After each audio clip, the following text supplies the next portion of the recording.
안녕하세요. 최혁구입니다. 손절은 언제쯤 치는 게 맞을까요? 손절의 기준들이 있으신가요?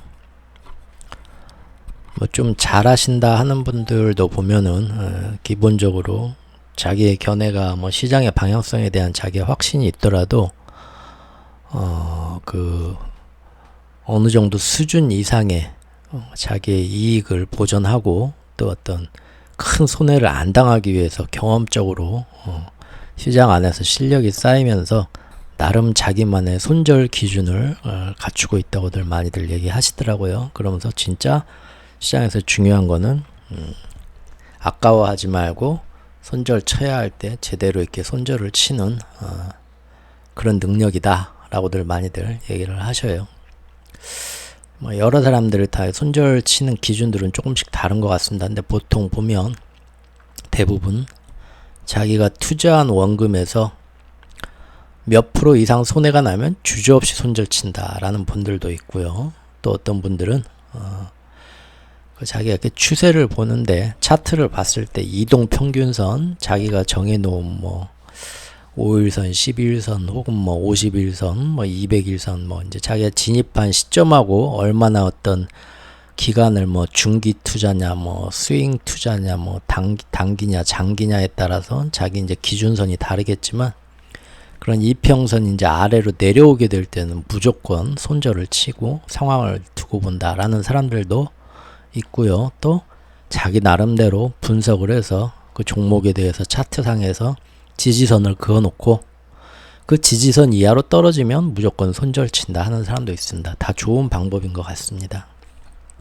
그 외에도 이제 특정 경우에 자기만이 살펴보는 여러 가지 다양한 지표들을 봐서 거기에서 자기가 이제 정해놓은 기준에 변화가 생기면 그걸로도 손절 치는 경우도 있고요. 아마 이것은 뭐 이 시장에서 자산시장에서 투자를 하게 되면서 자기 경험으로 자기한테 맞게 자기 어떤 투자 기법에 맞게 자연적으로 시간이 가면서 정해지는 것 같습니다. 네. 정답이 있겠습니까? 이거는 자기식대로 하는 게 정답이죠. 네. 근데 요새 이제 시장이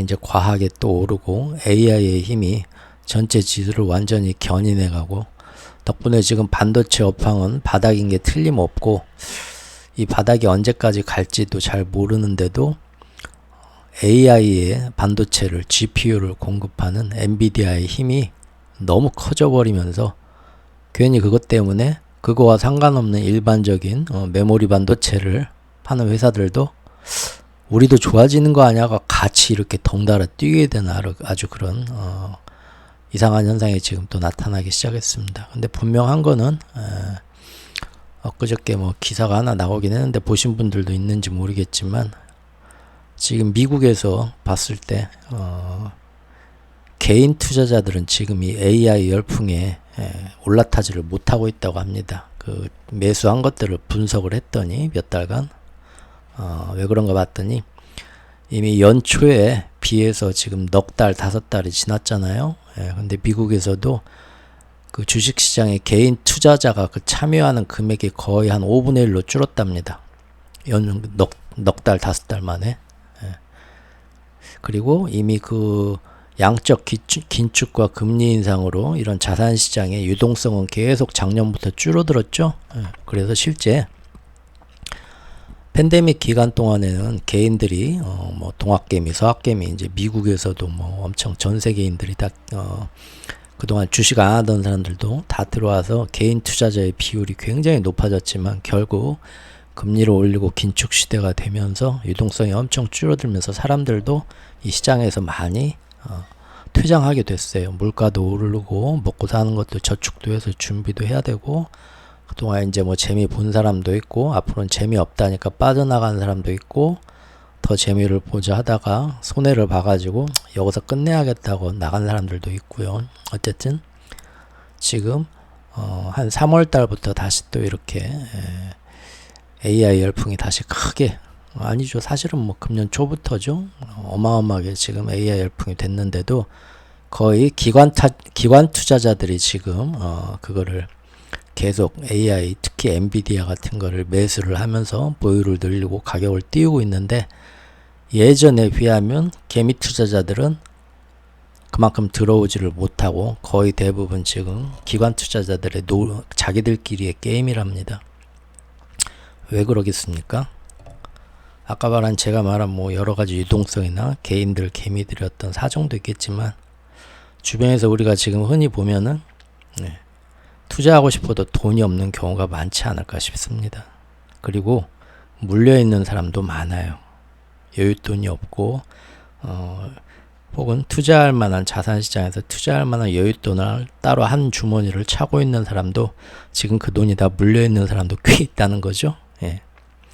그만큼 지금 요새 들어와서 특히 숏에 이렇게 많이 이렇게 베팅을 하셨던 분들은 지금 뭐 작년부터 꾸준히 장기적으로 이렇게 숏을 보고 오래 묻어놓은 사람들은 그나마 지금 버틸만 하죠. 올해 어마어마하게 손해를 봤어도 작년에 번 게 있기 때문에 그게 또이또이 되니까요. 근데 중간에 이제 뒤늦게 이제 여러 가지를 보고 마음을 바꾸고 나도 숏인 것 같아 해가지고 숏에 이제 베팅을 하셨던 분들은 이번 반등이 사실 재작년 11월부터 혹은 이제 빅테크나 엔비디아 같은 거는 그 이후 한 2달 정도 더 오르다 떨어졌었지만, 아무튼 그때부터 거의 1년 넘게 지금까지 떨어진 거에서 가장 큰 반등이죠. 전체 내려온 폭에. 그러니까 뒤늦게 들어오셨던 분들은 지금 작년 하반기에 들어오셨던 분들은 작년 한 12월까지만 재미 보고 털었으면 아주 재미 보셨을 텐데, 계속 묻어졌던 분들은 어느새 그 이득 봤던 것도 다 까먹고 지금 손해를 막심하게 봤을 수도 있습니다. 특히나 손이 크신 분들 있죠. 우리가 뭐 밥할 때, 반찬할 때, 음식 만들 때 손이 크면은 그 어떻게 보면 음식 낭비인데, 옛날에 이제 못 살던 시절에는 그 부잣집 며느리들이 아주 아끼지 않고 이렇게 음식을 많이 하는 게 부러워가지고 손이 크면은 이제 여성분들도 부잣집 며느리감이나 그런 얘기 했었죠. 근데 이제 숏에 이제 손이 커가지고 굉장히 큰 금액을 많이 넣으신 분들은 지금 굉장히 요새 스트레스를 많이 받고 계실 겁니다. 그러다 보니까 이제 슬슬 항복을 취할 때가 오죠. 엔비디아에 관해서도 AI에 관해서도 이것은 거품이다. 이만큼 오를 수도 없다 하고 기관 전문가분들, 외국 분들 얘기하는 겁니다. 월가에 일부 전문가들 끝까지 한 달 전까지만 해도 엔비디아 지금 너무 과열됐다 했던 분들도 얼마 전에 항복 선언을 했더라고요. 2단계 등급 상향해서 매수로 돌리고 내가 졌다. 수건 던지겠다. throwing in tower 해가지고 내가 이제 수건 던진다. 그래서 지금 모든 기관들은 다 지금 엔비디아가 앞으로 지금 뭐 줄 서서 지금 예약을 걸어놨는데 그 생산 라인이 지금 그 수요를 다 못 따라가서 뭐 6개월 뒤에나 받아야 되나 뭐 그런 식이죠. 예. 어쨌든 그런 식인데 손절에 대해서 한번 보자고요. 예. AI가 고맙기도 하고 어떤 사람은 지금 AI가 엄청 밉기도 하죠. 예. 그 손절의 기준을 줬는데 각자 자기만의 손절은 정답이 뭐 따로 있겠습니까? 자기가 처한 상태에서 자기가 결정할 수밖에 없습니다. 모든 투자는 그러잖아요.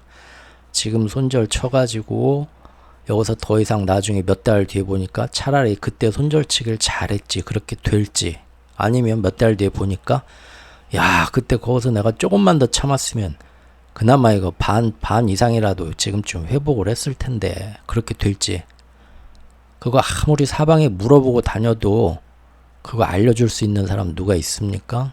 없습니다. 차라리 용한 점집 가셔요. 그러죠? 이거는 자기 그 투자 생활의 그 고난이고 역경이고, 투자 시작하신 분들은 다 한 번씩 이런 경험들 하게 됐을 겁니다. 그래서 항상 초반에는 잘 모를 때는 아주 적은 금액으로 자기가 감당할 수 있는 금액만큼 투자하라고 누구나 얘기를 하고 그러지만, 요새같이 막 시장의 어떤 변동성이 최근 몇 년 동안 어마어마하게 커지고, 그리고 이때가 아니면 벼락거지 뭐 그런 식으로 뭐 언론에서도 나오면서 지금 아니면 돈을 못 벌 것 같다 그런 식으로 분위기가 만들어지면 모두 다 용감해지죠. 예. 그래서 사실 말도 안 되는 영끌족도 많았던 거고요.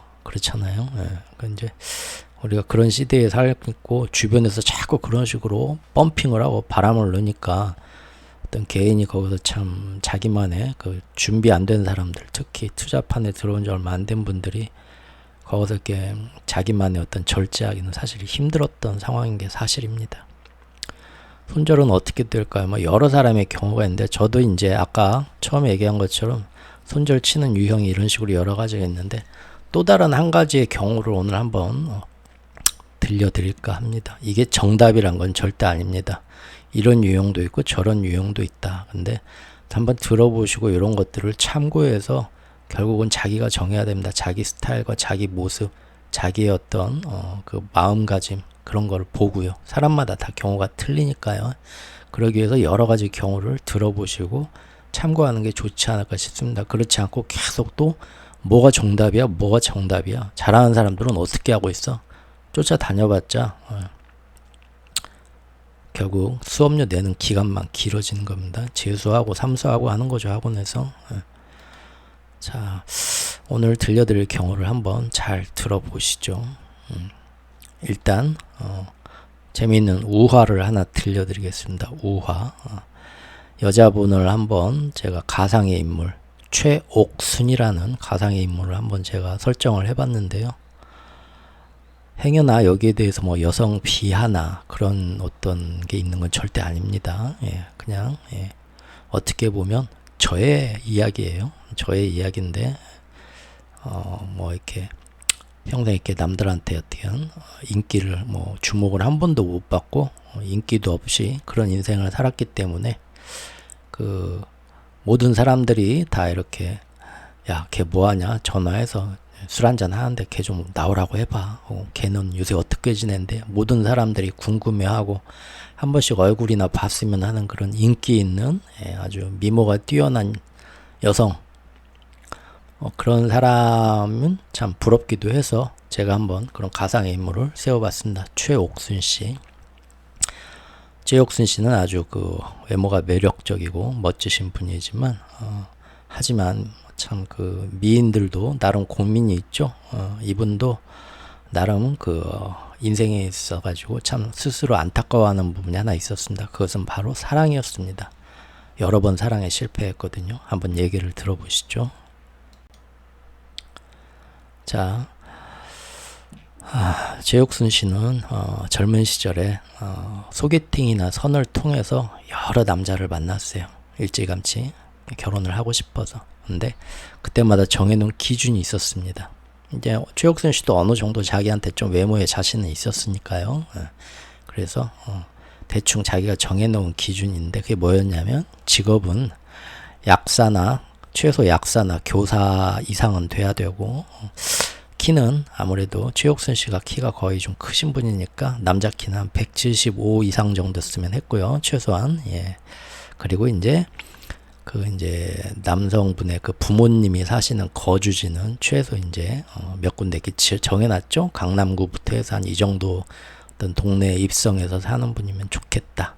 그 정도만 되면 뭐 그 외에는 뭐 남자의 뭐 외모나 성격은 크게 따지지 않고 아주 못 봐줄 정도만 아니고 아주 뭐 쌍놈만 아니면 크게 신경 쓰지 않고 이렇게 여러 남자를 소개팅이나 소개로 이렇게 만나려고 젊은 시절에 많이 선을 보고 했었습니다. 이런 기준은 왜 이렇게 정해놨었냐면 미래에 앞으로 안정적이고 행복한 결혼 생활을 보장을 받으려면 이 정도는 돼야 이것이 최소한의 안전장치지 않을까라고 나름 생각을 했기 때문입니다. 그러니까 이제 최옥순 씨가 생각하기를 살면서 우리가 여러 가지 난관에 부딪히게 되는 게 어떤 난관이 올지 모르는 게 사람의 인생이죠.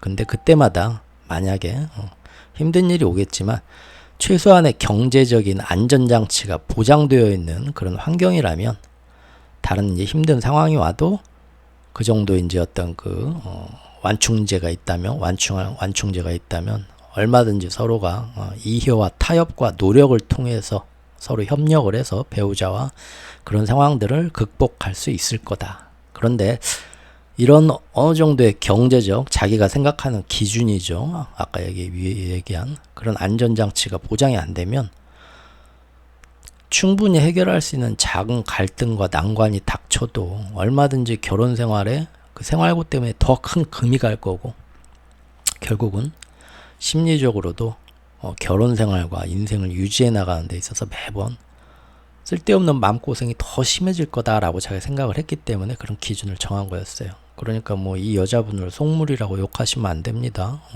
이런 거는 누구나 뭐 이 정도 생각할 수 있는 거죠. 속물의 문제는 아니죠. 예.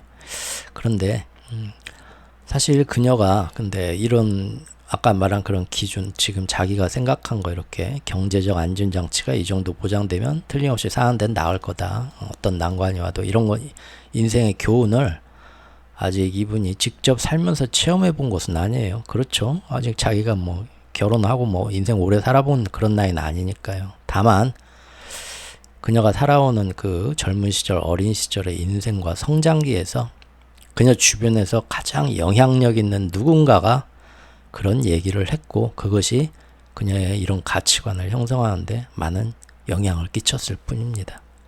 다시 말하면 사랑과 인생에 대해서 최옥순 씨가 자기만의 신념과 가치관이 자기가 노력해서 알아보고 해서 자기 스스로 내면에 확립된 그런 정립이 안 된 상태에서 그냥 주변에 너보다 먼저 많이 살아봤고 세상 많이 안다 하는 사람들이 부모님이 될 수도 있겠죠. 친구가 될 뭐 언니가 이모가 될 수도 있고 회사 선배가 될 수도 있고요. 그런 사람들이 추천해주는 방식. 남들이 사랑을 찾는 방식은 여러 가지가 있겠지만 네가 뭐 배낭여행을 갔다가 어디서 뭐 듣도 보도 못한 사람을 운명적으로 만날 수도 있고 뭐 여러 가지 방식이 있겠지만 그래도 앞으로의 인생을 확률적으로 가장 네가 행복하게 사는데 가장 최고의 방법은 바로 이런 식으로 사랑을 찾는 거다라고 얘기를 해준 거고 이 사람도 그걸 믿게 된 거겠죠. 그런데 이 최옥순 씨가 성장하면서 처음 누군가로부터 이러한 논리를 들었을 때요. 그거를 처음부터 역시 그러겠군요 하고 찬동했던 건 아니에요. 그 얘기를 듣는 순간 그녀의 깊숙한 내면에서는 반발심이 막 생겼어요. 아마 여러분들도 비슷한 그런 경험이 있지 않나요? 어렸을 때 성장기 때 사춘기 때 세상을 아름답게 보면서 자기의 인성과 가치관이 막 형성되면서 자기 내면의 소리에 좀 더 귀를 기울일 때 밖에 외부에 사회적인 뭔가가 어떻다더라고 외부를 관찰하면서 거기서 배우려고 하는 것보다도 영혼의 소리, 자기 내면의 소리, 양심의 소리나 그런 거에 좀 더 귀를 기울이면서 밖에서 사회생활은 그래도 이렇게 되는 거다 하면서 서로 간에 그렇게 내부와 외부가 충돌하는 거에서 서로가 절충과 협상과 타협안을 찾으면서 자기 이렇게 인성이 사회적인 어떤 성격이 형성되어 가는 시기에 이런 이성관, 사랑에 대한 가치관 등을 접하게 됐을 때 아마 대부분은 처음에 반발하셨던 기억이 있을 겁니다. 에이, 그게 뭐야. 사람은 저 사람을 보고 내가 항상 뭔가 좋고 느낌이 되고 뭔가를 해주고 싶고 저 사람과 같이 있으면서 내 마음에 충만해지고 그런 것이 정말 인생에서 24시간 눈 떴을 때 보리밥을 먹든 김치를 먹든 그것이 최고의 행복을 느끼게 해주는 사랑일 텐데 어떤 사람인지도 모르는데 무조건 그런 조건부터 딱 정해서 만난 다음에 사랑을 만들어 간다고? 그게 얼핏 맞는 말 같기도 한데 정말 그렇게 될 수 있나? 처음에 의심을 안 했던 건 아니란 거예요. 반발심이 생겼었다라는 거죠. 즉 조건이라는 것이 사랑이라는 것을 합리화시킬 수 있는 보다 상위의 개념인가? 그런 의문이 들었다는 거죠. 사랑을 선택하는데 조건부터 만족시킨다는 게 맞는 순서인가? 물론 그녀의 깊숙한 내면에서는 당시 아니라고 말을 했어요. 그러면서 조건을 일단 맞춘 후에 그 사람과 진정한 사랑을 만들어 나간다는 게 과연 가능한 것인지, 조건으로 시작되는 사랑이 진정 사랑이라는 개념과 부합하기나 하는 것인지, 조건 없는 사랑이 진정한 사랑이라고 지금까지 나는 내면에서 공감하고 믿어왔던 것 같은데 그런 의문이 들었다고 반발심이 들었다는 거죠. 남들의 이론과 경험을 다 이해하지도 못하면서 신봉한 겁니다. 그러니까 사실은 출발이. 그렇죠? 왜요? 자기 주변에 그저 많은 다수가, 대부분의 사람들이 그렇게 행동하고 있다는 것을 봤거든요. 단 한 번도 스스로 내 인생과 내가 앞으로 인생에서 중요한 부분이 될 사랑에 대해서 궁리하거나 주관적인 가치관을 가지려고 노력하지는 않았고요. 다만 주변에서 얘기해 주는 것에 처음엔 아닌 것 같지만 모든 사람들이 다 그렇게 따라가니까 그냥 고민하기를 포기하고 받아들인 겁니다. 맞죠?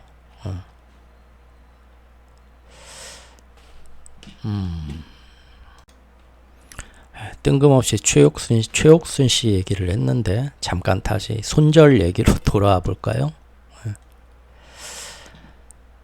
처음에 얘기했던 그 여러 가지 뭐 지평선, 이평선을 보고 아니면 뭐 원금에서 몇 프로 손실될 때 뭐 마이너스 3%일 때 무조건 뭐 자른다라는 식의 그런 식의 자동 손절의 의미는 좋은 습관인 것도 같지만 우리가 한편 다른 시각에서도 한번 보면 어떨까 싶어요. 결과적으로 그런 식으로 매번 자동 손절을 하게 되면 정해진 기준으로 투자 환경에서 불확실성의 강도를 더욱 증폭시키지 않을까 하는 생각이 듭니다. 그게 무슨 얘기냐면요. 시장의 정확한 앞날은 아무도 예상할 수 없죠. 그래서 사실 자동 손절이 정말로 자기가 전혀 예상하지 못한 진정한 하늘이 갑자기 두 쪽이 나는 그런 블랙스완의 출현에서는 아주 유용하기도 합니다. 예를 들어 볼까요? 예전에 그 누구도 소련이 무너질 거라 생각을 못했는데 소련이 모라토리움으로 무너지는 때가 옵니다. 그랬죠? 그 전에 그 유명한 그 펀드가 있었는데 노벨 경제학상 수상자들이 모여가지고 어마어마한 그 수익률을 보여주는 펀드였어요. 거기서 소련이 경제적으로 어려워졌을 때 소련의 루브라랑 그런 걸 엄청나게 삽니다. 그 사람들이 다 예측하고 지금 사면 나중에 다시 소련이 회복할 때 어마어마하게 이득을 볼 거다고. 근데 소련이 아무도 예상 못한 블랙스완, 하늘이 두 쪽 나는, 누가 소련이 이 세상에서 사라지라고 그 당시 생각을 했나요? 근데 모라토리엄 선언하면서 해체가 돼버립니다. 그 이후에. 그 러시아가 됐죠. 그 이후에 러시아 연방이. 그래서 그 펀드도 작살이 나고 공중 해체됩니다. 만약에 그 펀드에서 자동 손절, 아무리 노벨 경제학상 하시는 분들이 내가 세상을 더 잘 알아 하는 분들도 자동 손절을 쳤으면 그 손해는 안 받겠죠. 또 가까운 예로 근래에 코로나19가 발생했을 때가 있잖아요. 그러죠? 그런 코로나19 와서 전 세계 갑자기 팬데믹이 되면서 전 세계가 스톱이 된다고 그때 누가 상상했나요? 그 일이 터졌을 때는 무조건 이거는 내가 전혀 예상 못했던 세상 상황이네. 핵폭탄이 터지듯이 무조건 손절 쳐야겠죠. 그러면은 그나마 버는 겁니다. 그러죠? 그런데 이렇게 누구의 그런 시장 방향성 시나리오에서도 등장하지 않던 요인이 튀어나오면 이럴 때는 뭐 당연히 이럴 때 손절 치는 거는 누구나 그렇게 하게 됩니다. 근데 지금 우리가 얘기하고자 하는 거는 그게 아니라 보통의 일반적인 손절 경우를 보는 겁니다. 어떤 경우냐면 시장 상황과 변수 요인들은 모두 자신이 이미 생각하고 알고 있는 상황들이에요. 충분히 그럴 수 있다고 상정하고 있는 요인인데도, 그런데도 시장 변화가 자신의 생각을 벗어나서 다른 방향으로 가고 있을 때 손절을 자동으로 쳐야 되나라는 거죠. 즉 요즘같이 내가 지금 공부하고 파악하기로는 분명 거시적 상황과 시장 지표들은 내 예상대로 안 좋게 나오는 것 같은데 왜 시장은 반대로 자꾸 위로 올라가지? 손해가 막심한데 손절 쳐야 되나? 이런 경우겠죠. 또는 어쨌든 그런 경우인데, 이런 일반적인 상황에서의 손절은 사실상 우리가 그때의 심리를 한번 감정이입이 돼서 잘 생각을 해보자고요. 그러면 사실상 본인 스스로 자신의 견해에 확신이 없다는 하나의 반증입니다. 그렇죠? 조금만 손해가 통장에 얼마 이상 찍히게 되면 자기가 지금까지 아니야 난 시장이 이렇게 될 거야 하는데, 이미 모든 요인이 아까 말한 소련의 해체같이 정말 그 전혀 생각도 못한 상황이 터진 것도 아니고, 다 자기가 아는 이것이 앞으로 시장에 이것 때문에 이렇게 조금 더 오를 수도 있어, 이럴 수도 있어 라고 다 상정하고 있던 요인인데 그 한도가 그래도 자기가 은근히 기대했던 한도 이상으로 벗어나 버린 거죠. 그러면 이제 속된 말로 쫄린 거죠. 그래서 손절 쳐야 되는 건데 그때는 뭡니까? 사실 그 심리의 바닥에는 자기가 지금까지 이렇게 될 거다 하고 확신하고 예견해오는 시장의 방향성에 대해서 자신이 없다는 거예요. 그러죠. 야, 너 내가 저기 남대문 가봤는데 서울에 거기 그 서울에 문턱이 있는데 오동나무더라야. 자신을 믿어 의심치 않는단 말이에요. 근데 누가 와가지고 진짜야? 너 저기 걸 수 있어? 너 100만 원 걸 수 있어? 아유 그럼 1억 걸 수 있어? 뭐? 10억 걸 수 있어? 잠깐만 그건 좀 그렇죠. 자기 견해가 흔들리는 거죠. 또는 저기 전체적 이익 향상을 위해서 일단 후퇴의 전법을 취할 수도 있습니다. 전체 이익을 보전하기 위해서 일단 후퇴죠. 그렇다 하더라도 그 후퇴를 결정할 때에는 시장 상황에 대한 자신만의 합당한 논리가 있어야 됩니다. 예를 들면 지금 상황은 뭐 이렇게 될 거라 생각은 했는데 이게 이 정도까지일 줄은 몰랐어. 이러이러한 이유로 그럴 수는 있는데 근데 이것이 계속 더 지켜보기엔 너무 내 예상을 벗어나서 너무 크게 달라져. 그러니까 여기서는 일단 후퇴하고 다음에 조금 이게 안정되면 재진입하는 게 좋겠다라고 하시는 경우 이런 경우 많을 거예요. 예. 이 경우도 잘 살펴보면 자신의 시장 논리에 일부 오류가 있음을 사실 인정하는 겁니다. 그렇죠? 이렇게까지 될 줄은 몰랐다는 거니까요. 그래서 그거를 다시 재수정하고 업데이트한다는 거죠. 자기의 전략을.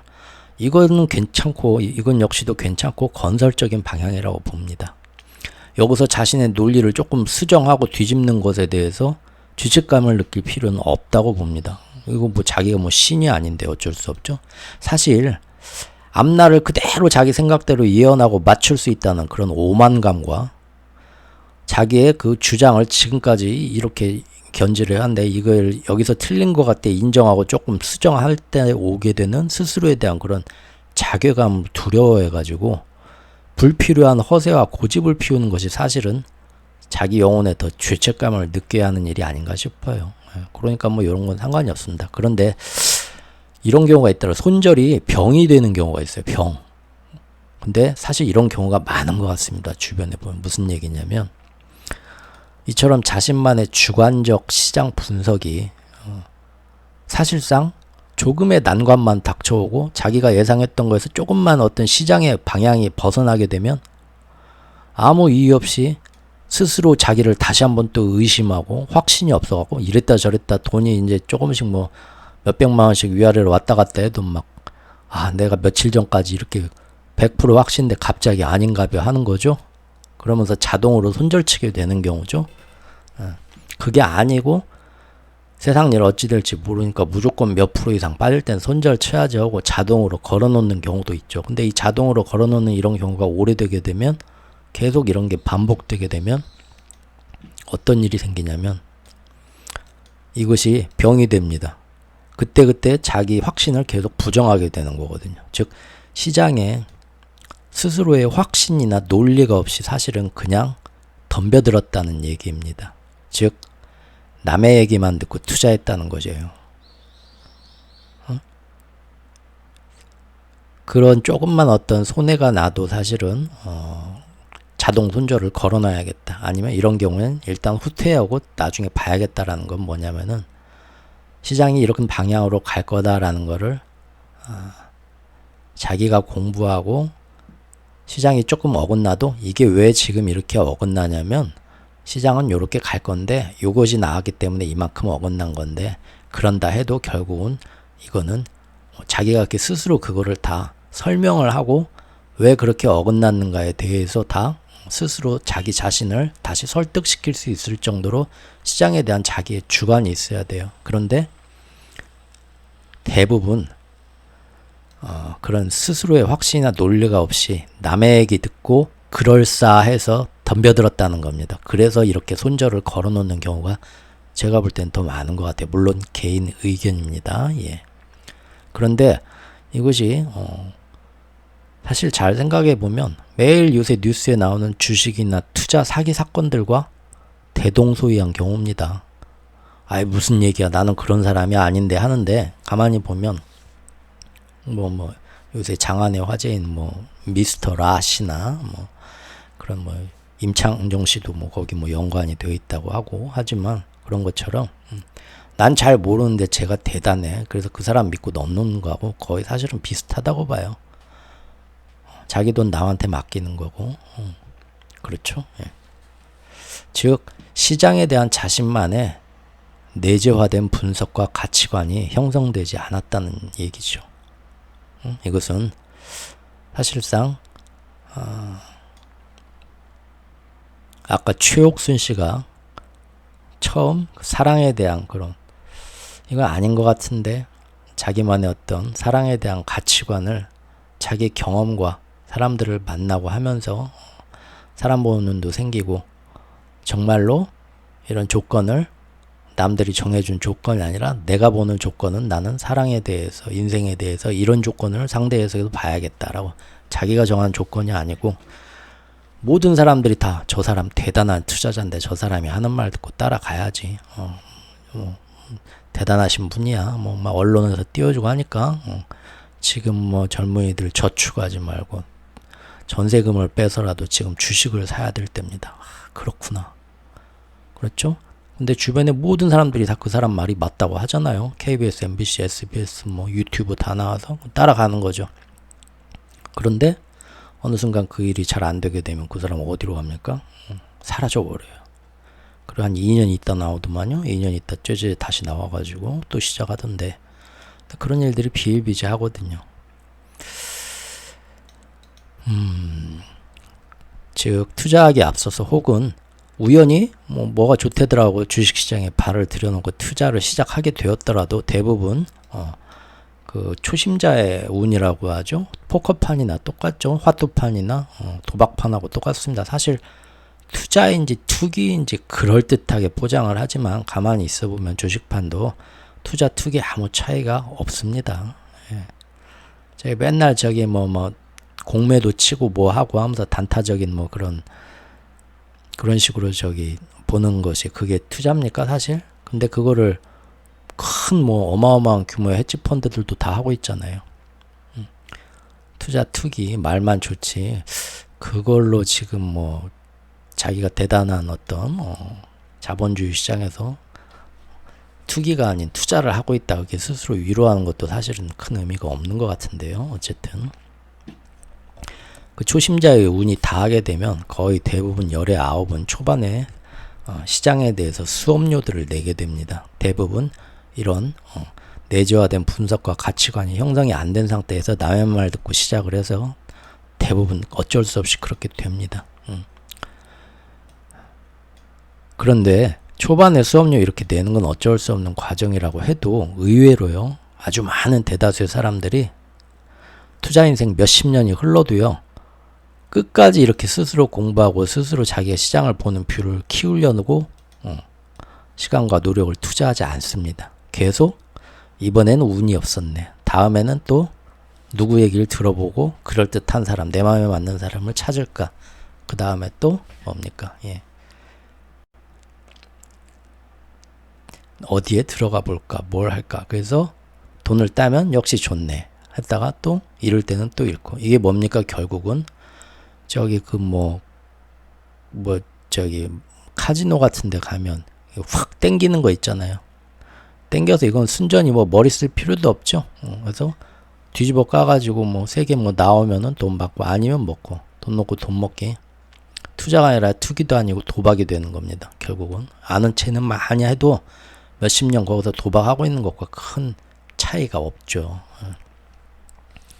왜 그런가 보니까 스스로 이런 내재화된 주관적 시각을 가지는 것을 시작도 하기 전에 엄두도 못 내요. 아우, 그 과정이 너무 어렵고 골치 아프고 그 공부하는 게 하기 싫고, 또 내가 해낼 수 있을까? 두렵죠.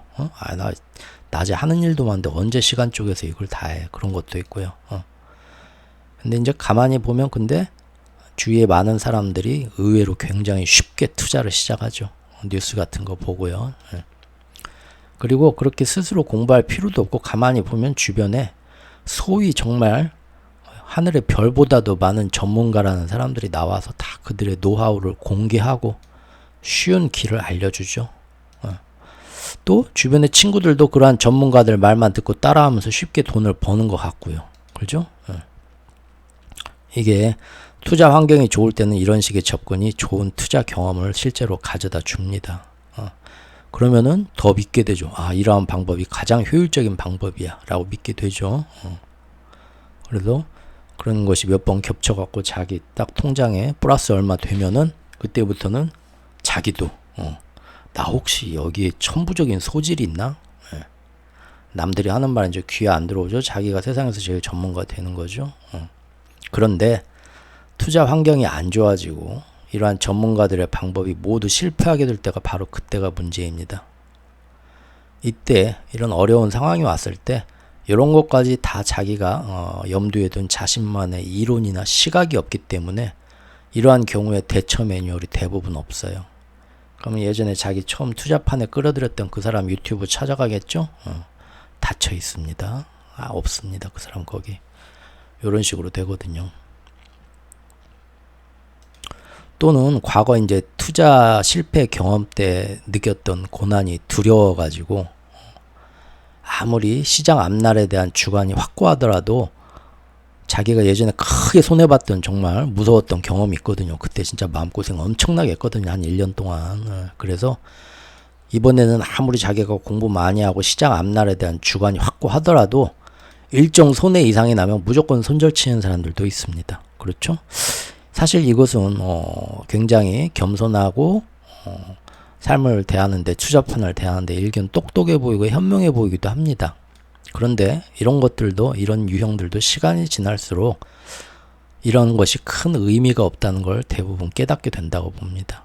왜냐하면 특히나 이제 총체적인 이익을 향상시키기 위해서 계속 손해를 크게 안 보고 이익만 이렇게 따박따박 모아가기 위해서 자동 손절하고 조금 안정돼서 그 회복했을 때 재진입하고 대부분 그런 식으로 많이들 하셔요. 자기 뭐 시장 보는 자기만의 완벽한 뷰도 있고 정말 누구하고 얘기해도 어떤 뭐 지지 않을 정도로 뭐 자기만의 전문적인 그런 지식도 많이 있고 시장에 대해서 투자판에도 오래 있었고 하신 분들 보면 대부분 이런 식으로 합니다. 그럼에도 불구하고 좀이라도 이렇게 뭐 어느 정도 몇 프로 이상 되면 자기도 그렇게 열심히 하고 투자판에 오래 있어보고 자기만의 주관을 가지고 했지만 크게 손해본 적이 또 여러 번 있거든요.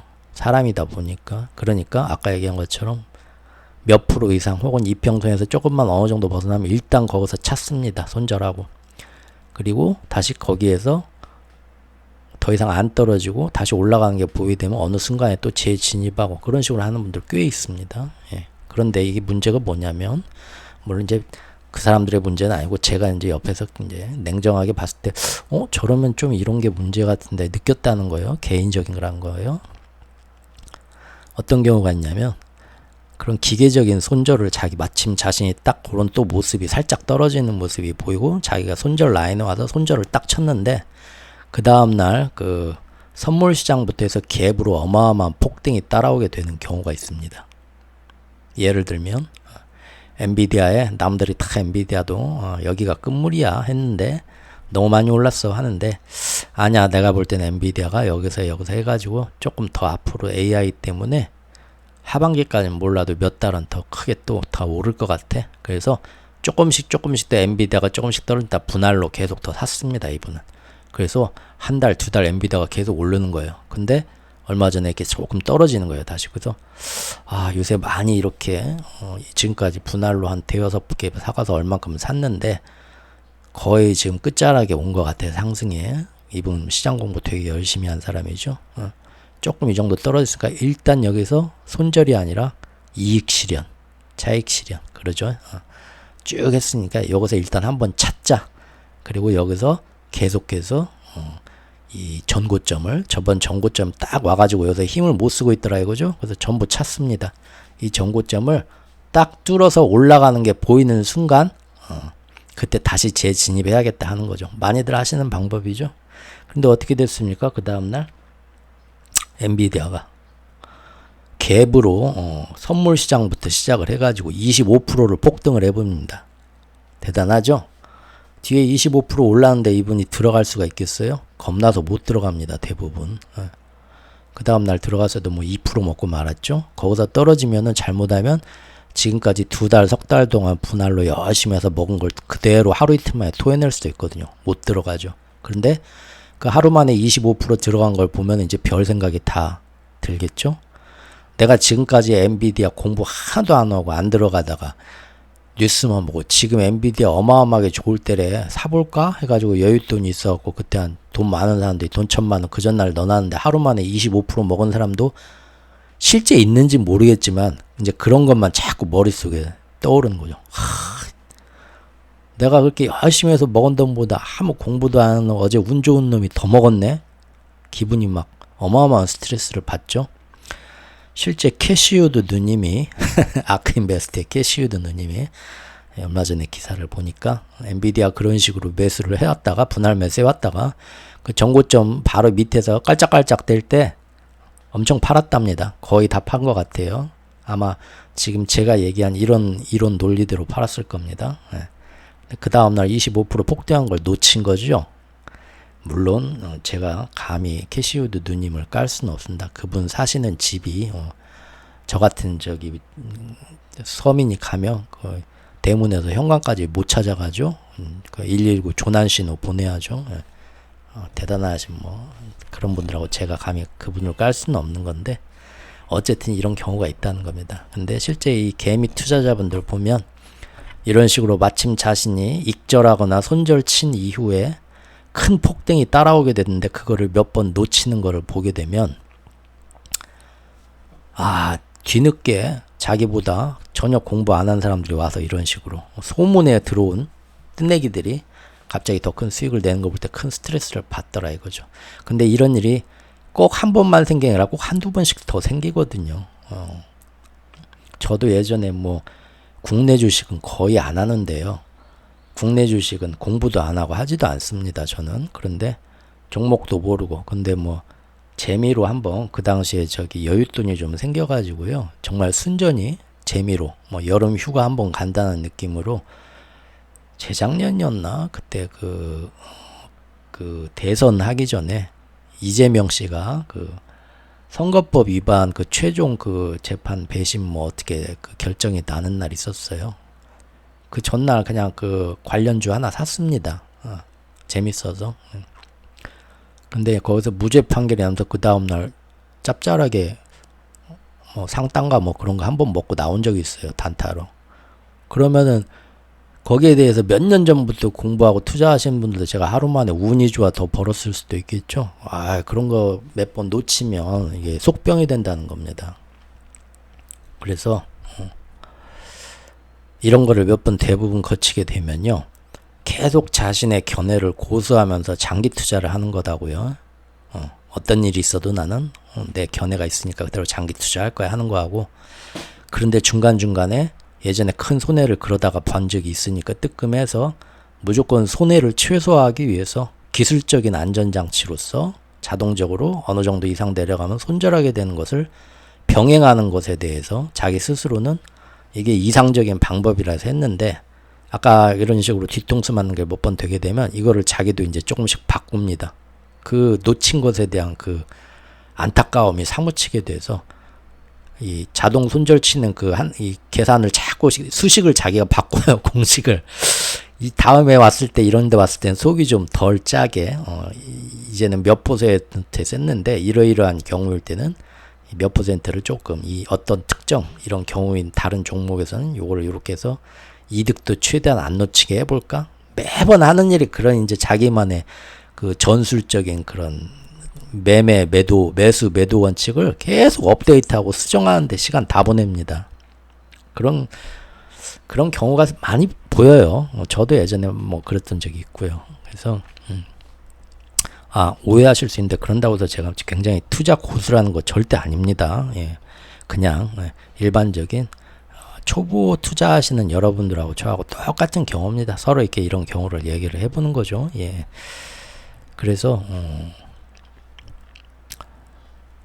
이런 자꾸 자기가 그 전략 전술법에 대해서 매도법에 대해서 계속 손해를 최소화하고 이익을 극도로 높이기 위한 그런 절충안으로 계속 그 전술을 수정하게 되면요.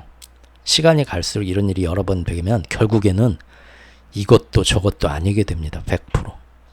처음에는 자기 견을 딱 가지고 시장은 이거야 했는데 그게 틀렸을 때 너무 그 마음이 아프고 또 그래서 안전빵으로 손절을 걸어놓자 했는데 그것 때문에 폭등을 몇 번 놓치게 됐을 때 또 마음을 다치고 그렇게 되면은 결국은 자꾸 어떻게 해야 될까 자꾸 수정을 하다 보면 이게 결국은 어떻게 되냐면요. 단타의 세계로 빠지게 되고 그러다 초단타까지 갑니다. 땡 하면은 모니터 여러 개 켜놓고 막 몇 초에 하나씩 저거에 뭐 어디 이평선 어디 딱 넘는 순간 저거 딱 사고 그 다음에 뭐 저기 MACD가 휘어져 가지고 뭐 RSI가 꾸려 내려가는 시간 팔고 그런 식으로 또 그쪽으로 가요. 결국에는 어떻게 되냐면 처음에는 나름 공부를 하고 견해를 하고 장기 투자 워렌 버핏을 꿈꾸면서 가던 사람이 나중에는 어떻게 되냐면 아까 얘기한 것처럼 단타 초단타식으로 투자 방법이 변하게 되면서 자기의 투자 행태가 알고리즘 매매. 그거 결국 누구하고 싸우는 겁니까? 저쪽 모니터 넘어 저기 해저 케이블 넘어 저쪽 대륙에 있는 어마어마한 기관에서는 나는 이렇게 손으로 딱딱딱 누르고 마우스로 클릭하고 핸드폰 같은데 손으로 톡톡톡 누르면서 매수하고 매도하고 엄청 바쁜데 모니터 그래도 한 6개 갖다 놓고 나름 이제 준비했다고 생각하겠죠?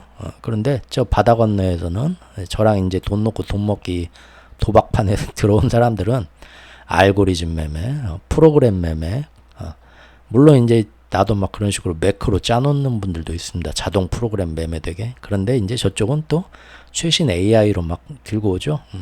여러분은 이제 알파고를 상대하는 이세돌씨가 되는 겁니다. 그리고 무엇보다도 포커판은 돈 있는 사람이 이기게 돼 있죠. 불공평한 운동장에 진입해서 어렵게 싸우게 된다는 겁니다. 이런 순서를 거쳐서 어느덧 투자는 투기가 되고 어느 순간 도박이 됩니다.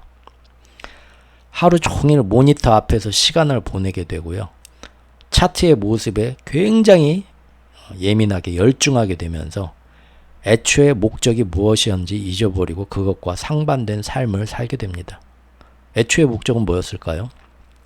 기본적으로 내가 하는 일 외에 2차 부업으로서 투자를 하면서 자기가 꿈꾸는 경제적인 자유에 더 빠르게 도달하게 해주는 거겠죠. 그런 생각들 하셨겠죠. 경제적 자유라는 것은 돈을 벌기 위해서 내 하루 중 24시간 많은 시간을 소비하지 않고 점점 더 나만의 개인 자유 시간이 늘어나는데 대신 돈을 계속 벌려오는 경제적인 혜자는 더 크게 유지되는 상황을 꿈꾸는 거겠죠. 즉, 뭐 장사해서 장사의 신이 돼서 24시간 뭐 가게 3개 돌리면서 돈 뭐 월 매출 막 3억씩 때리고 뭐 그런 사람들 대단하죠. 근데 대부분 이 투자판에 끼어드신 분들은 그런 상황을 생각해서 장사의 신이 되겠다고 때려든 게 아니겠죠. 그거 아니고 내가 직접 몸을 쓰는 3D 업종처럼 그렇게 일을 안 해도 그렇게 일을 안 해도 돈의 흐름이 유지되는 그런 인생을 꿈꾸고 시작을 하셨을 겁니다. 그런데 이렇게 손절을 치는 그런 과정을 거치게 되면서 본의 아니게 결국에는 매 시간 매매하고 차트질하고 분석하고 잠도 못 자고 그러면서 또 다른 3D 업종의 투잡이 되어버린 거예요. 거의 뭐 밤새 뭐 대리운전 뛰는 거랑 똑같죠. 그러다 보니까 결국은 어떻게 됩니까? 거의 전업 투자자의 길이 되어버립니다. 그래서 이것은 처음 꿈꿨던 애초에 그런 여유 있는 삶이 아니라 그냥 지금 하는 직장보다 전업 투자하는 게 수입이 불규칙한 프리랜서긴 하지만 전체적인 연봉으로 따졌을 때는 내 실력이면 조금 더 나은 것 같다면 결국은 다른 직업으로 전업 투자자로 이직한 거에 지나지 않게 되더라 이겁니다. 다시 우리가 잠시 잊고 있던 최옥순 씨 얘기로 한번 돌아가 볼까요? 최옥순 씨는 아까 이제 이분이 그 사랑을 찾는 기준이 있었죠. 근데 그 기준이 보니까 자기가 그렇게 정말 궁리하고 고민하고 경험하면서 찾은 자기만의 기준이 아니었죠. 그냥 대다수의 사람들이 이 방법이 맞다 하니까. 예. 주변에 보니까 다들 그렇게 만나서 사랑하고 그렇게 잘 살고 있으면 또 다들 누구누구는 시집 참 잘 갔다라는 말들을 하면서 되게 성공한 인생인 것처럼 포장을 해주니까 점점 더 그런 사랑의 재정의된 가치에 대해서도 본인 스스로 세뇌당하게 되는 거죠. 주변을 보니까 나보다 못한 친구가 더 잘 결혼해서 더 잘 살고 있어요. 저 자식은 나보다 주식도 늦게 시작한 놈이 돈 더 벌었네. 나 학교 다닐 때 그렇게 공부 열심히 하고 어렵게 놀고 싶은 거 참아가지고 대학 갔는데 저놈은 뭐 부모 잘 만나가지고 영끌해가지고 아파트 하나 사더니 1년 만에 뭐 몇 억을 벌었다네. 아유, 내가 뭐들 이렇게 어렵게 공부하고 세상을 살아야지? 어렵게 고민해서 이렇게 사랑을 찾으려고 해야 되지? 그런 거죠. 남들이 다 하는 대로 사회에서 대다수의 방식이 하는 대로 따라가는 게 마음 편하고 속 편하죠. 그냥 뭐 유명한 유튜브나 경제방송 보고 하란 대로 사고 뭐 알아서 잘 해주겠지. 종목도 뭐 그렇게요. 그 내면에 깔린 건 뭡니까? 어려운 고민은 하기 싫지만 편하고 달콤하고 여유있는 인생은 살고 싶다는, 어떻게 보면 그만한 대가를 치르지 않고 뭔가를 갖고 싶다는 탐욕이 깔려있는 겁니다. 그렇죠? 예. 사는 게 다 그런 거지 뭐 하고 이제 납득을 하는 거죠.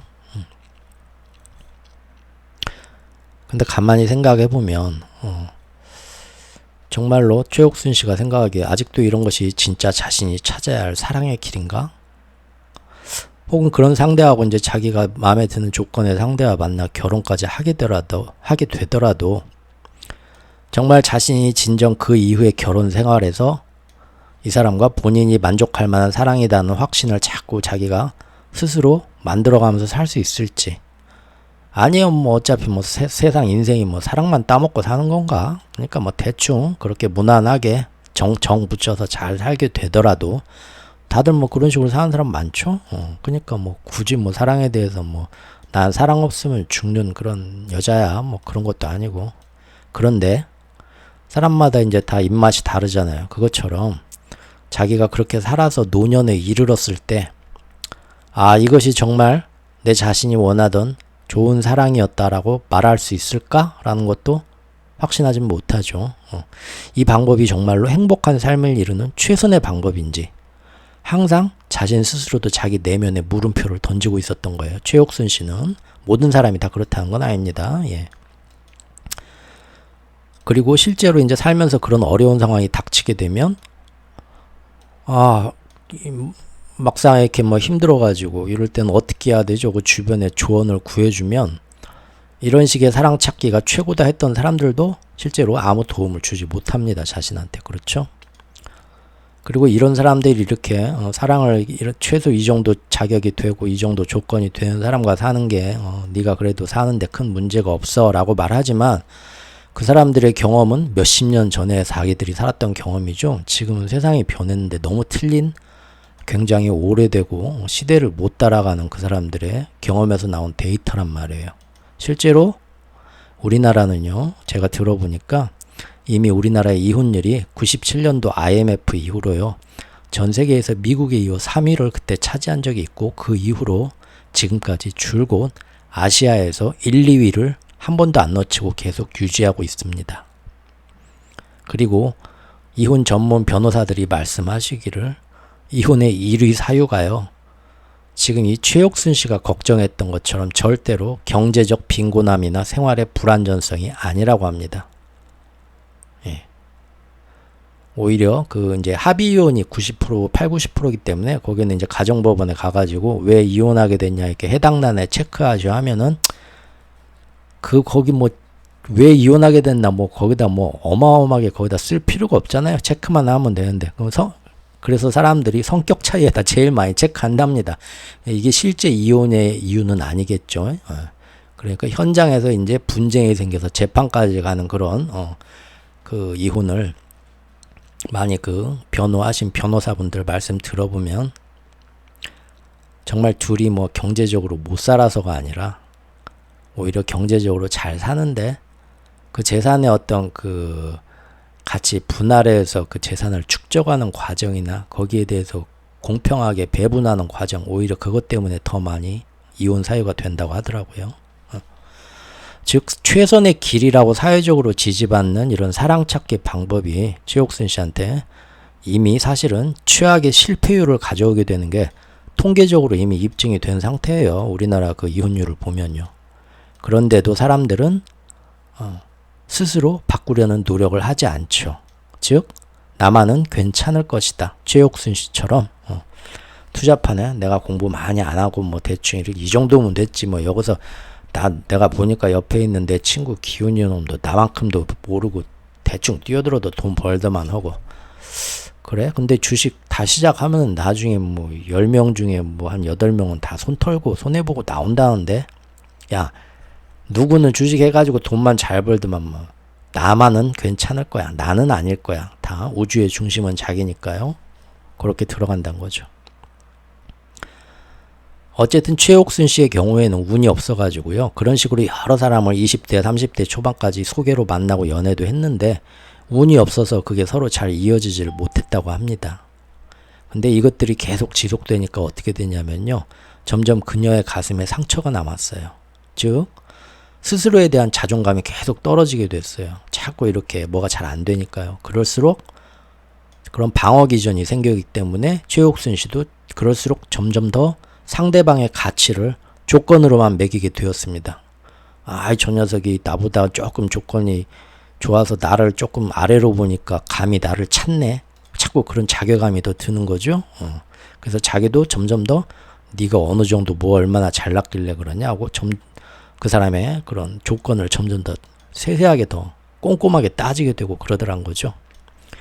세월이 이렇게 가가지고 한 살 한 살 더 나이가 들어가면서 사회적으로 이제 결혼 시장에서 자기한테 가산되는 점수가 점점 더 인색해지는 걸 느끼게 됐어요. 서글프죠. 예전엔 잘 나갔는데 그런 것들이 자꾸 갈수록 되니까 자신의 내재 가치가 점점 감가상각되고 스스로 자신에 대한 자신감과 자기애를 갉아먹게 됐어요. 제일 안 좋은 결과죠. 안타깝네요. 그래서 결국은 자신의 가치를 타인들이 일방적으로 평가하게 되는 거죠. 나이가 몇 살이십니까? 키가 얼마십니까? 몸무게가 몇입니까? 직장 연봉은 뭡니까? 와, 답답해져 버리죠. 그래서 최옥순 씨도 이제 여자 스스로 점점 더 상대방 이성들도 똑같이 이제 남자들도 자기도 똑같이 이렇게 객관적 채점 기준으로만 바라보게 되었습니다. 이게 뭡니까? 아까 위에서 얘기한 그런 손절치는 경우를 제가 이제 얘기하고 싶어서 예를 든 겁니다. 처음에는 계속 이렇게 잘 이어지지 못하고 열심히 사람들을 만나고 노력을 하려고 해도 잘 이어지지 못하게 됐죠. 그게 뭡니까? 시장에서 계속 손해를 보는 수업료를 내는 과정입니다. 수업료를 계속 내는 과정 중에 자기가 정말 나한테 맞는 사랑이 무엇인지, 내가 후회하지 않을 사랑 찾기 방법이 뭔지, 그러기 위해서 자기가 사람을 볼 때 정해놓아야 될 조건이 뭔지를 자기 스스로 만들어놔야 되는데 그런 과정이 너무 힘들고 괴로워요. 특히 누구한테 한번 거절당하게 됐을 때 괜히 나는 나 자신을 그렇게 사랑하고 그렇게 생각하지 않는데 사회에서 냉정하게 객관적인 시간으로 볼 때 나는 저 남자한테도 차일 정도로 나의 가치가 이 정도인가? 그게 너무 마음이 아프죠. 그렇기 때문에 이번에 내가 왜 차였나? 나는 남자를 볼 때 뭐가 문제였나? 그렇게 들여다보는 시간을 갖는 게 너무 싫어요. 그 시간에 차라리 친구 만나서 술 먹고 노래방 가고 야 어디 머리도 보니까 가발이 틀림없던데 그냥 꾀죄죄하게 생겼고 감히 그놈이 날차 막 어휴 지가 뭐 인턴 생활이나 하는 놈이 돈이 얼마나 번다고 막 짜증이 나겠죠. 그렇게 스트레스 풀고 계속 그런 식으로 넘어가는 겁니다. 그러고 하는 일은 다음번에는 좋은 운이 오겠지. 좋은 인연이 오겠죠. 계속 그 방식을 고수하면서 사람들을 만났는데 잘 되면 좋겠지만 운이 없어서 잘 못 됐다는 거예요. 그렇게 허송 세월이 다 갔다는 거죠. 좋은 시절이.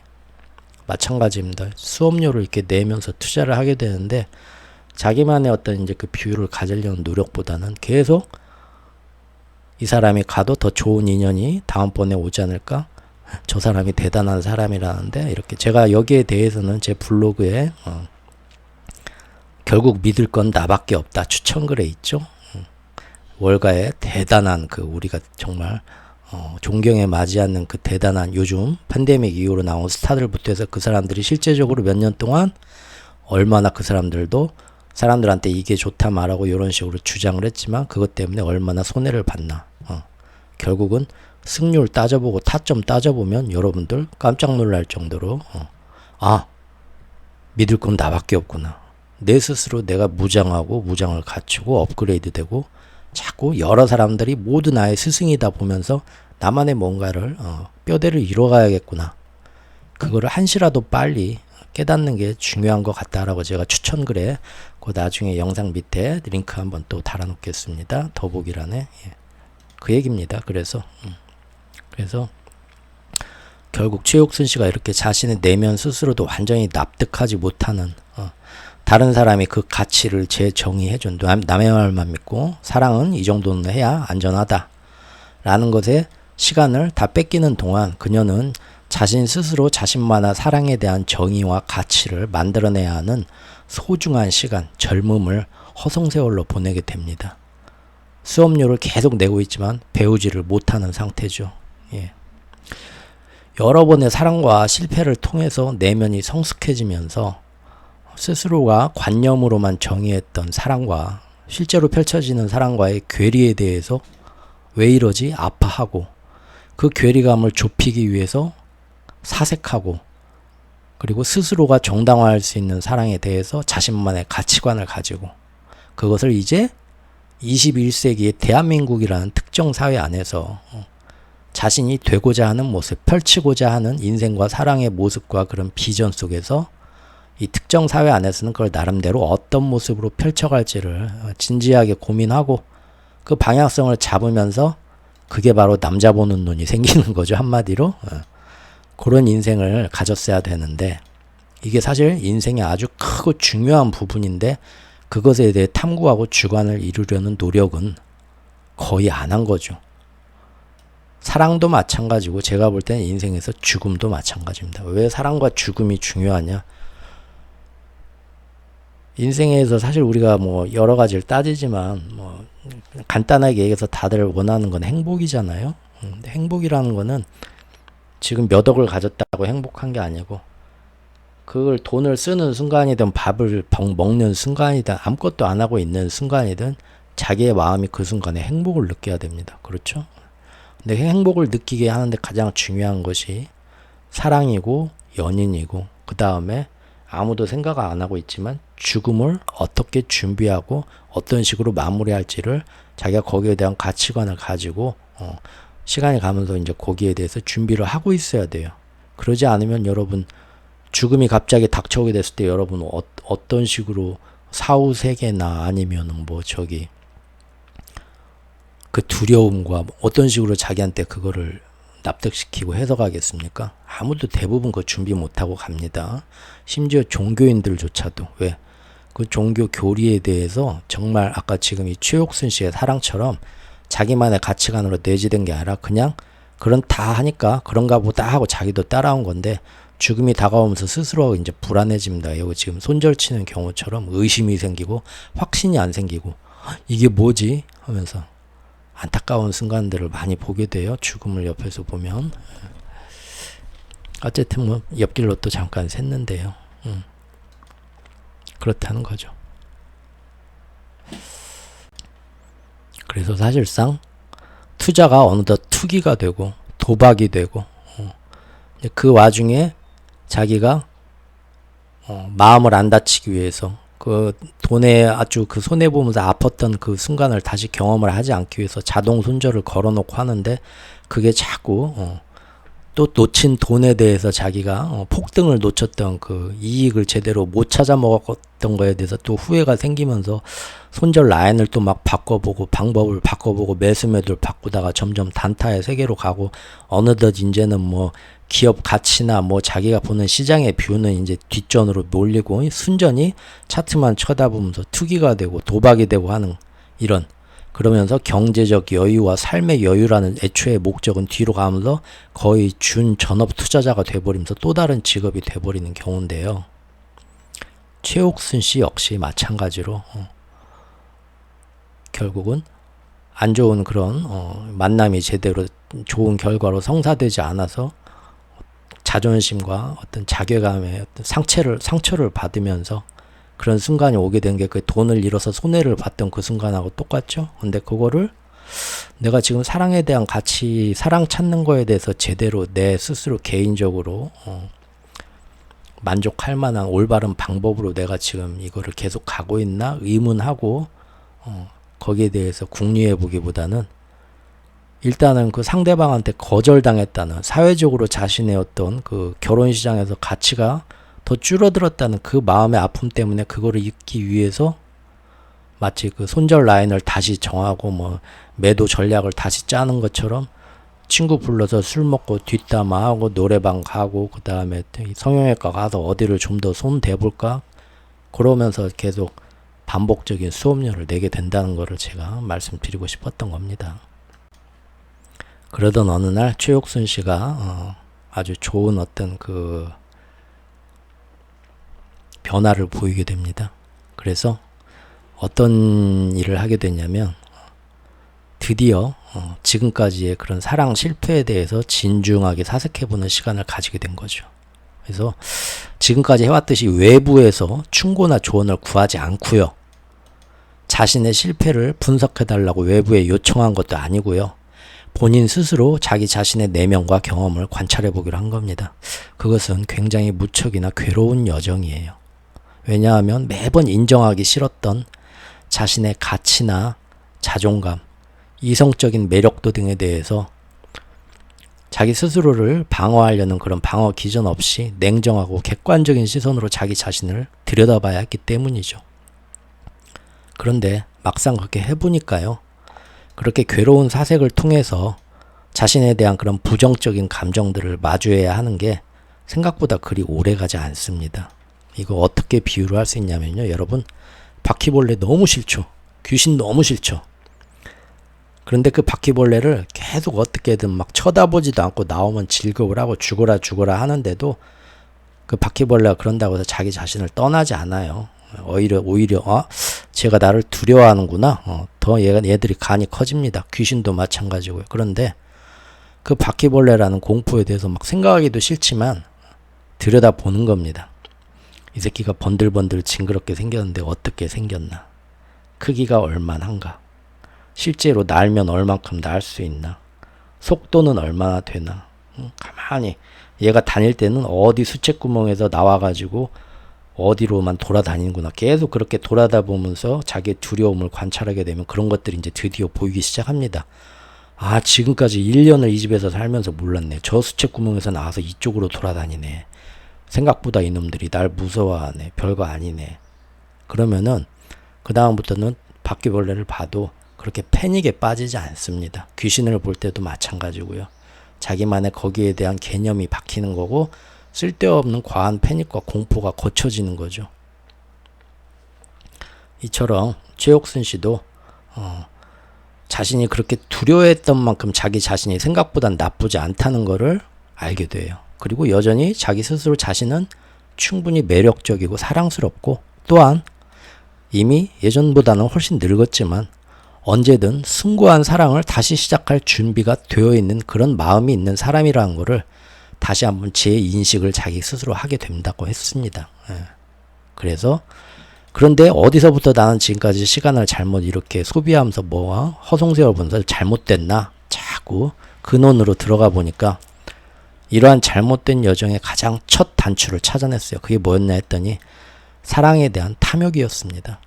그것은 바로 사랑에 대한 정의, 사랑을 찾는 방법 등에 대해서 처음 어렸을 때 이 방법은 아닌 것 같은데 어찌 사랑이 그런 조건을 그렇게 인정하지 못했지만 자기는 그래도 남들이 정해준 인생 방식을 그래 좋은 게 좋은 거니까 하고 무조건적으로 따랐죠. 그렇게 했던 이유는 바로 경제적 실패, 가난에 대한 두려움이었어요. 자신이 원하던 사랑을 찾더라도 사랑만으로는 먹고 살 수 없다고도 어른들이 얘기하는데 만약 하나 결혼 생활 중에 경제적 고난을 맞닥뜨리게 되면 그 괴로움과 고난이 과연 어느 정도일지, 그리고 그것을 자신이 받아들일 수 있을지, 그런 경제적 실패나 가난에 대한 두려움이 너무도 컸기 때문에, 그리고 어느 정도 이 사람과 잘 살고 적어도 남편이 사자 붙은 사람이도 외모도 어느 정도 키 이상으로 번듯하고 그냥 부모님네도 뭐 강남 산다더라 하면은 얼마나 그 친구들이 자기를 보고 부러워하고 자기 기분이 좋겠어요. 그런 탐욕과 두려움, 그 두 가지 때문에 결국은 자기 내면이 잠깐만 이건 아닌 것 같은데 하는데도 그 어려운 방법은 택하지 않고 당장 쉬운 거, 탐욕과 두려움에 내몰린 거죠. 근데 실제로 그런 경제적 어려움이 자기가 살면서 나중에 어떤 모습으로 어느 정도의 충격으로 자신의 인생을 덮칠지 아무런 뭐 정보나 확신도 없잖아요. 자기 인생이 앞으로 어떻게 될지 알아요. 그런 거 하나도 안 겪을 수도 있는 거고, 그 다음에 경제적 어려움이 와도 어떤 어려움이 올지도 모르잖아요. 아무리 돈 많은 사업가하고 결혼해도 정말 쫄딱 져가지고 우리 아침마당에 나오시는 분들처럼 30억, 50억 빚이 오히려 더 남편 사업 때문에 사람들이 상상도 못할 빚을 지게 돼서 그거 갚느라고 평생 고생할 수도 있는 거고, 사람 일 어찌 될지 모르는 거잖아요. 그런데도 그 막연한 두려움, 아까 얘기한 귀신에 대한 공포 같은 거죠. 그런 두려움이 자신을 완전히 지배한 거고, 그래서 지금까지 그 두려운 미래를 막상 닥칠지 어떨지도 모르는 그 두려움을 자기 상상 속에서 그걸 대비하기 위해서 결국은 그 중요한 사랑이라는 관념을 양보해버린 것. 그것이 바로 우리 최옥순 씨가 돌이켜보니까 처음에 첫 단추를 잘못 낀 건 바로 이러한 심리였다. 탐욕과 두려움, 쓸데없는 그거였다는 것을 알게 된 거죠. 그래서 최옥순 씨는 드디어 이런 사랑에 대한 깨달음을 얻게 되고, 이제 나이가 늦었지만, 비록 굉장히 늦게 시작하는 거지만 다시 한번 자기가 사랑하는 사람과 옆에 있을 때 어떤 것이 나를 가장 행복하게 해줄까 라는 거를 생각을 하게 됩니다. 그러면은 이 사람이 돈이 얼마가 있어서 행복하고 그럴 수도 있죠. 그 누가 옆에서 이렇게 봐주고 어머 너 시집 잘 갔다 늦은 나이에 야 10살이나 연하하고 사귀고 그런 것도 좋을 수 있지만, 그런 거 맨날 그 친구를 1년 365일 만나가고 그런 얘기를 들을 건 아니잖아요. 결국은 같이 있는 순간이 분식집 가서 떡볶이를 먹더라도 행복해야 되는데, 그러려면 이 사람의 어떤 면이 나는 이성과 같이 있을 때 어떤 순간이 행복한가를 보고, 그런 사람을 어떤 사람인지 이제 처음 만나서 알 수 없지만 대충 어떤 면에서 내가 최대한 파악을 해보려고 할 때 이런 조건이 있는 사람들이 이런 경우가 괜찮더라.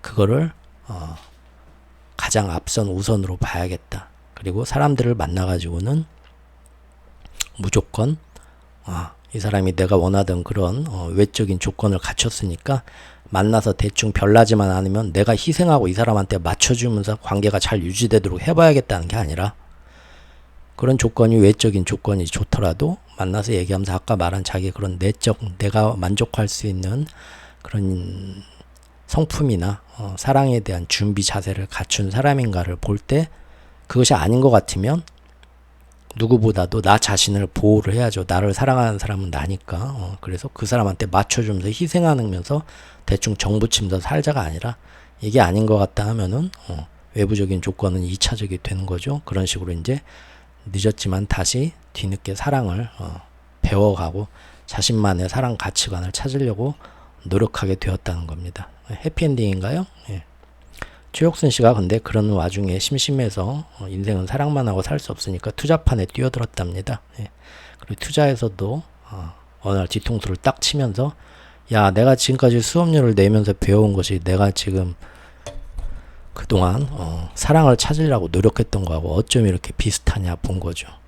그리고 자동 손절을 치면서 자기가 지금까지 이렇게, 물론 모든 자동 손절 치는 사람이 이 경우로 간다는 건 아닙니다. 이 개인 한 명의 경우를 얘기하는 겁니다. 예. 얼마든지 손절이 자기한테 영향을 끼치고 좋은 방법이 되고 있습니다. 실제로 여러 분야에서. 예. 그런데 이제 최옥순 씨 같은 경우에는 보니까 아까 얘기한 것처럼 손절은 결국은 탐욕, 여기서 더 먹고 싶어, 더 안전하게. 그 다음에 두려움. 여기서 예전처럼 크게 잃기는 싫어.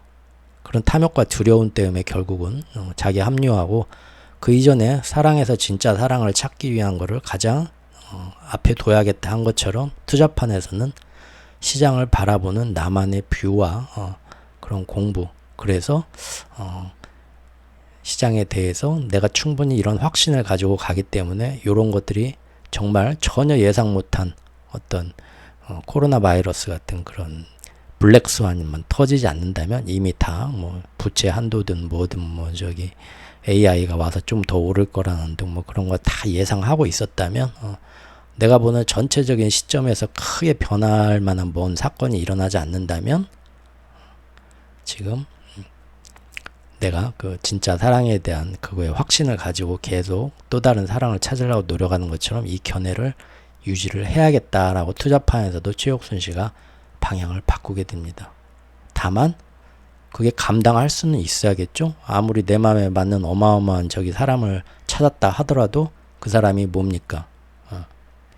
아주 그냥 빚만 몇십억 있는 사람이라면 좀 다시 한번 생각해 봐야겠죠.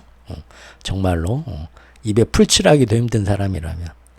마찬가지로 그래서 최옥순 씨도 어떻게 하냐면 투자판에 돈을 넣을 때 자기가 감당할 수 있는 만큼의 돈만 투자하기로 합니다. 즉 이 돈이 다 날아가도 상관없다라는 그 정도 돈인 거죠. 그래서 현재 최옥순 씨는 어떻게 하고 있냐면요. 내 관점이 틀렸다는 신호가 나오기 전까지는 그냥 그 투자 방향을 유지를 하더라 이겁니다. 손절칠 이유가 없다. 지금까지는 이런 식으로 자기도 뭐 손절 라인도 정해보고 했는데 다만 언제든 내 관점이 틀렸다는 증거가 나오면 깨끗이 접는 거예요. 자기가 틀렸음을 인정하고 뭐 인생사 다 근데 어떻게 모든 인생사의 선택이 알고 보면 다 이런 모험입니다. 여러분들이 어디 대학을 가려고 공부하고 어디 직장에 가고 뭘 하고 하는 게 가장 안전빵으로 확률적으로 좋은 거 가는 것 같지만요. 세상 살아보면 결국은 어떻게 될지 모르는 앞날을 뭐 거기에서 자기가 그냥 선택하고 베팅하는 거예요. 모든 인생의 선택이. 그런데 여기서 정말 거기에 대해서 자기만의 어떤 인생을 바라보는 가치관의 어떤 뷰가 생기면 그때부터는 이제 올인하는 거죠. 올인하는 건데 아직 자기가 생각에 그런 확실한 뷰가 안 생겼다 하면은 거기에 올인하는 것도 항상 다음 플랜 B를 둬야겠죠. 투자도 마찬가지로 그만한 금액을 넣으면 안 된다는 거예요. 그래서 최옥순 씨도 투자에는 몰빵을 하진 않습니다. 대신 내 인생에서 이만큼의 금액은 없어져도 내가 무너지진 않는다 하는 그런 금액의 한도 내에서 투자를 하더라는 거죠. 그리고 가장 중요한 것은 이 모든 과정의 목표는 얼마만큼의 금액을 만들어서 돈을 불려서 자산가가 되겠다는 게 아닙니다. 왜냐하면 그렇게 돈의 그 불어나는 그것이 목적이 되는 순간 그때는 수익의 증감을 무시할 수가 없어요. 그래서 기술적 손절을 정해 놓아야 되고 그렇게 되면 아까 얘기한 것처럼 다시 원점으로 돌아가서 내 관점으로 보는 투자 원칙하고 매도의 그런 기술적 원칙이 서로 상충이 됩니다. 돌고 돌아 제자리로 오는 거예요. 투자를 10년을 했는데 처음에는 이 방향에서 이 종목이 이렇게 시장이 될 거야 하고 돈을 투자했는데 자꾸 틀려서 뭔 큰 손해를 보니까 손절을 뭐 라인을 정해놓고 기술적으로 이렇게 하고 자꾸 하다 보니까 그러면은 그 전까지 가졌던 시장에 대한 뷰가 아무 상관이 없고 시장이 출렁거리는 것만 보면서 최대한 손해 안 보고 이득을 보려고 따라가다가 결국은 처음에는 다시 처음 10년 전 투자를 시작했을 때 시장에 대해 아무것도 모르고 그냥 뭐가 어쩐다더라 남의 말만 듣고 뛰어들었을 때하고 똑같은 투자 어떤 방법이 돼버리는 거예요. 그때도 넣어놓고 올라가면 좋고 얼마큼 떨어지면 아유 무서워 나 그냥 찾아야겠어 찾고 한 바퀴 돌아서 그냥 헛수고 한 거죠.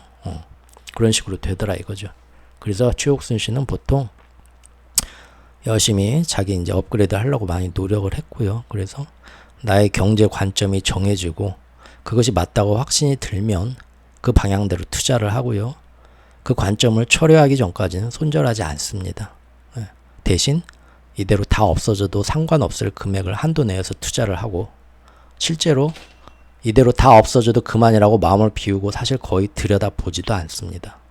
들여다볼 때는 언제 들여다보냐? 자기가 거시적인 뷰로 봤을 때 그 상황에 변화가 왔거나 거의 끝났다라고 봤을 때, 그럴 때 한 번씩 보거든요. 이런 사람도 있다. 이게 여러분들한테 도움이 될지 참고가 될지는 모르겠습니다. 그런데 자기만의 어떤 그 순절 라인은 이제 이게 정답이라는 건 절대 아닙니다. 세상에 무슨 정답이 있겠어요. 근데 가장 중요한 거는 아까 깜빡 말을 안 했네. 돈이 내 마음을 흔들게 만들지 않는 게 중요하지 않을까 저는 생각한다는 겁니다. 무슨 얘기냐면 탐욕과 두려움으로 돈에 대한 탐욕과 두려움으로 흔들리게 만드는 게 아니고요. 돈을 모으는 건 좋지만, 돈을 사랑하는 건 좋지만, 그 돈이 여기서 얼마가 더 벌 수 있었는데 네가 못 벌었어 해가지고 그 탐욕 때문에 내 마음을 굉장히 힘들게 하고 자다가 잠도 안 오고요. 저 자식은 저걸로 연끌해서 돈 벌었는데, 아니면 내가 이렇게 해서 근데 지금 오늘 이 순간에도 이렇게 되면 내일도 얼마의 돈이 손해가 나서 정말 아유, 그러면 내가 이 시작만 안 했어도 벌써 이게 얼마야. 그런 두려움. 그렇죠? 돈은 도구가 돼야 하잖아요. 도구라는 건 뭔 얘기입니까? 사랑하고 똑같습니다. 죄송합니다. 자기가 매 순간 행복하는데 그 돈이 어느 정도의 도움이 될 수 있다. 경제적인 그런 여유가. 그래서 돈을 모으는 거잖아요. 돈을 많이 갖고 있어서 행복하면 왜 그 돈 많은 자산가나 연예인들이 왜 자살을 합니까? 그렇죠? 돈이 많은데도 행복하지 못한 사람도 있고요. 어느 정도 먹고 살 돈만 있으면 날마다 웃음꽃이 끊이지 않고 너무 인생이 행복하고 자기가 하고 싶은 일을 찾으면서 인생을 날마다 찬양하고 축복하면서 사는 사람도 있습니다. 돈은 도움은 되지만 돈이 목적이 되는 건 아니거든요. 지금 우리의 목적은 행복이잖아요. 물론 이제 이것이 영적 진화가 되는 사람도 있고 있겠지만 단순하게 감정적인 면에서 봐서 행복이라고 퉁 쳐보자고요. 그럼 그 행복은 사실 오늘 당장도 행복할 수 있어요. 여러분들 만약에 여기 돈 1,000만 원, 돈 2,000만 원, 3,000만 원 물린 사람이 있다고 합시다. 날마다 그것만 생각하면 돈이 목적이 되기 때문에 수단이 아닌 인생이 너무 지금 불행해요. 일주일 계속. 그런데 지금 여러분들이 먹는 거, 입고 있는 거, 자는 곳, 그 다음에 생활하는 걸 보십시오. 이게 10년, 15년 전, 20년 전에 내가 나중에 성인이 되면 돈 많이 벌어서 이렇게 살아야지 행복하게 하고 꿈꿨던 그 모습인 경우가 거의 많습니다. 맞죠? 자기만의 공간에서 자기만의 좋은 큰 TV와 오디오와 자기만의 맛있는 커피를 먹고 자기만의 좋은 옷을 입고 좋은 음악을 들으면서 인생에 대해서 이 지금 아무한테도 방해받지 않는 이 시간 이런 거 한 번씩 가질 때 이게 지금 예전에 그 못 살던 시절 어렸을 때 그 자기 방도 없어서 부모님하고 같이 집에 살면서 공부만 해야 너무나 내 인생이 너무 답답해 하던 건 청소년기에 나중에 10년 20년 뒤엔 내가 꼭 이렇게 돼야지 주먹을 불끈 쥐었던 그 모습이잖아요. 사실 자기가 그걸 이뤘잖아요. 그 힘들던 시절에 방황하던 그 질풍노도의 시기에 내 인생이 과연 나도 앞으로 그렇게 될 수 있을까? 그 모습으로 왔잖아요. 너무 지금 행복하고 감사한 거 아니에요? 지금 1,000만 원, 2,000만 원, 3,000만 원 물린 분들도 생각해보면 나는 이 모든 상황을 다 극복하고 잘 돼서 10년, 20년 뒤엔 이만한 자산가가 돼 있을까? 그런 꿈을 꾼다고 해봅시다. 10년, 20년 뒤엔 그렇게 돼 있을 거예요. 단지 지금은 끝이 안 보이죠. 10년, 20년 전에 여러분들이 내가 이 점수 가지고 이 대학이나 갈 수 있을까? 나 정말 너무 막 그 수험생의 압박, 스트레스, 내 인생이 잘 될 수 있어. 난 나중에 이렇게 되고 싶은데 지금 성적 나오는 거 보면 그 고민했던 거. 대충 다 이루고 살잖아요. 지금 뭘 그렇게, 그렇죠? 지금 모든 거는 한순간입니다. 흘러가는 과정이고요.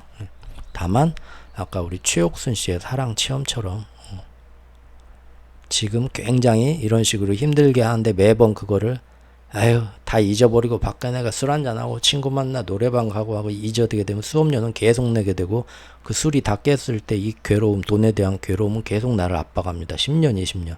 그럼 결국은 이제 떠나야죠. 에이씨, 괜히 주식에 손대가지고. 그러죠? 그러지 않으려면 최옥순 씨의 사랑찾기처럼 자기만의 뷰를 자꾸 가지고 뭔가 하려고 보고 거기에 대해서 그 뷰가 흔들리지 않고 자기 뷰가 틀렸을 때는 바로 고집 부리지 말고 접어야 되지만 그렇지 않다 할 때는 없어져도 괜찮은 돈으로 그냥 들고 가는 그런 최옥순 씨가 있더라. 어떤 분이 들으면 에이 그건 아닌 것 같아. 사람마다 다 틀리겠죠. 그래도 어느 정도 이런 경우도 있구나라고 참고할 수도 있지 않을까 싶습니다. 오늘은 괜히 손절이라는 것은 어느 정도 수준에서 쳐야 되나. 답은 없다. 자기만의 기준일 뿐이다.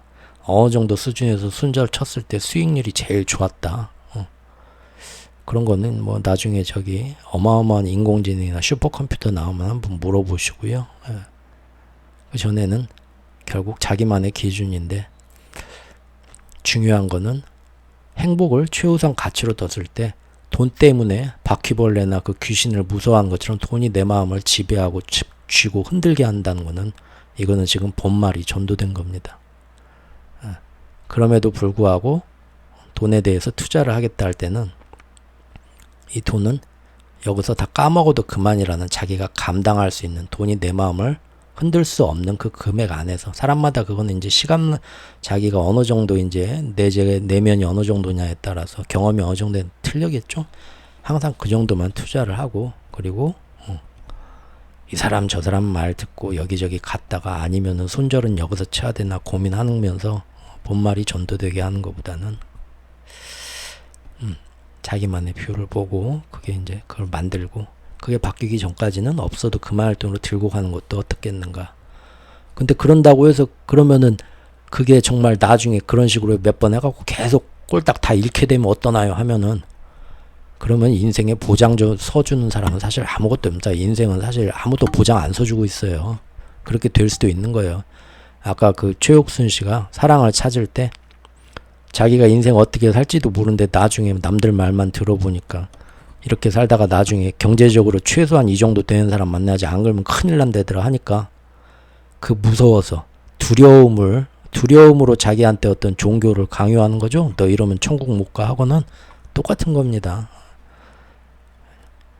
그래서 자기가 어떤 자기만의 뷰가 생기고 뭘 한다 하면은 자기 인생에 대해서는 그 다음에 그 두려워만 해서는 아무것도 못하는 거예요.